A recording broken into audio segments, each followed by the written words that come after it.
Bonjour, chers participants à la réunion de Vierzon. Je m'appelle Prita Barnett et je suis cofondatrice de l'Association des victimes de la vaccination.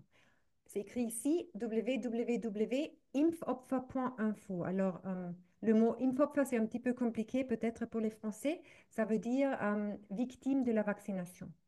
Je fais ça aux côtés de mon compagnon Martin Rutter, qui est un activiste bien connu en Autriche contre l'agenda 2030.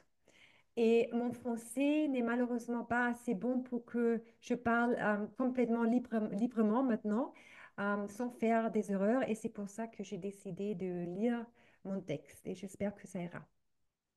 Alors, notre association a été fondée en mars 2023. Elle est la plus grande association de victimes de la vaccination en Autriche. Nous proposons aux victimes un service de mise en relation avec des médecins et des avocats. Nous avons actuellement plus de 250 médecins dans notre association. Ils étaient tous appelés et vérifiés comme étant des médecins connaissant les dommages causés par les vaccins et qui peuvent être contactés par nos membres. Nous avons également environ 80 thérapeutes et une dizaine d'avocats. En outre, nous mettons à disposition une consultation en ligne dans le cadre de laquelle des médecins répondent aux questions concrètes des victimes par message vidéo. Nous avons également mis en place une hotline pour une première consultation, ainsi qu'un groupe WhatsApp gratuit dans lequel les victimes peuvent se mettre en réseau. La situation du pays en 2020 et évolution dans le temps, c'est assez intéressant comme dans d'autres pays. Alors, en Autriche, entre mars 2020 et janvier 2022, il y a eu 5 lockdowns. L'un d'entre eux ne s'appliquait qu'aux personnes non vaccinées, mais nous avons ignoré les instructions. En outre, des règles de distance, des masques obligatoires et des tests de masse, des réglementations 2G, ça veut dire geimpft und genesen, alors c'est vacciné et guéri, et réglementation 3G, c'est vacciné, guéri, testé. Je pense que c'est la même chose en France et dans d'autres pays. Nous avons été soumis à un lockdown dur pendant 183 jours et de nombreux autres jours ont été soumis à des restrictions partielles.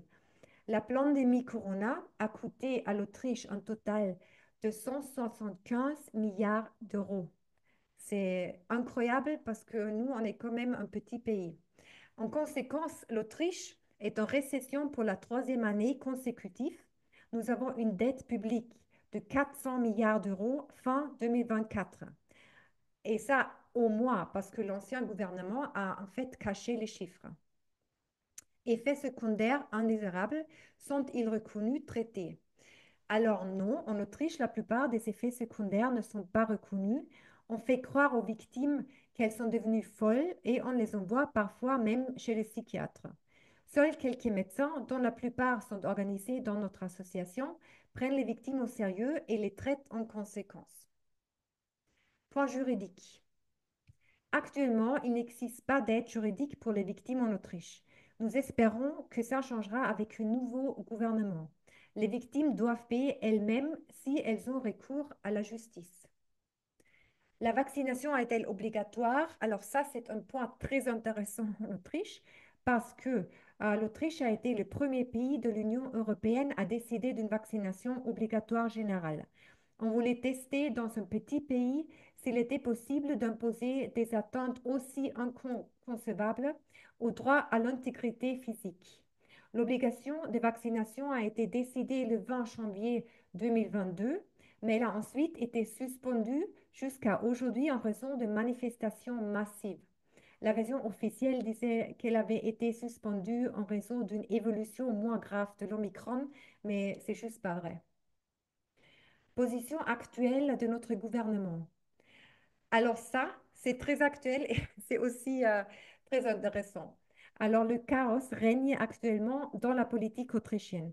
Le parti de centre droit FPE, c'est le parti autrichien de la liberté, est le seul parti qui s'opposait à l'époque à la vaccination obligatoire et qui veut faire le point sur la pandémie de Corona.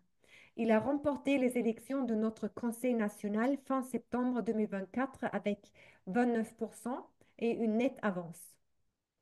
Notre président fédéral franc-maçon, Van der Bellen ainsi que les autres partis mondialistes voulaient empêcher le FPE et le diffamer comme étant d'extrême droite. Je pense que en France, on connaît tout ce jeu-là.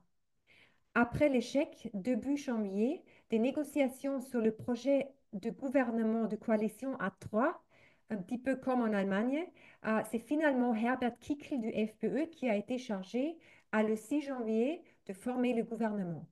Il reste à espérer que le FPE, qui doit former une coalition avec le EVP, alors c'est le Parti populaire autrichien qui est mondialiste, fera avancer une vaste enquête sur la corona.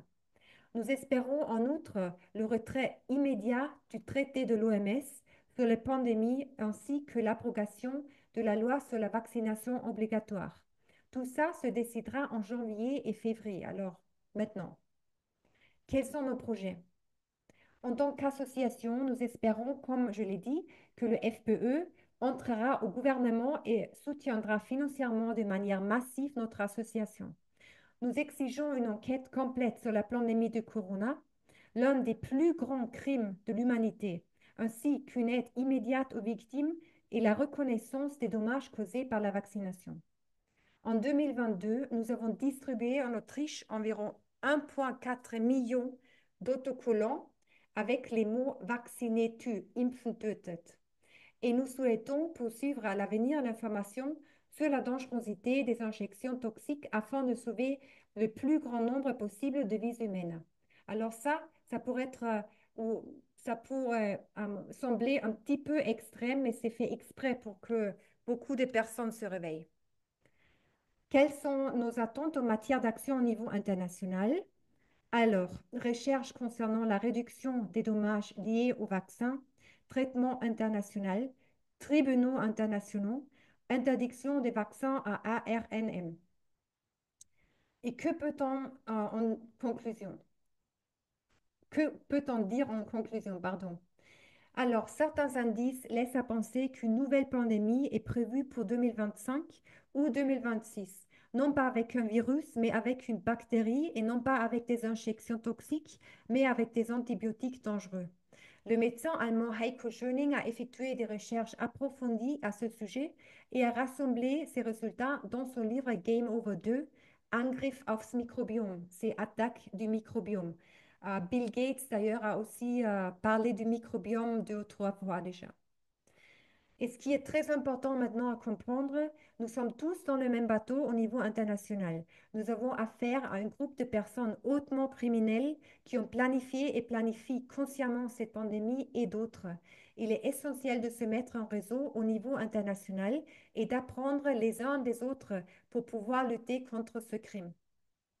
Merci à tous de m'avoir écouté et bonne chance pour votre conférence. Au revoir.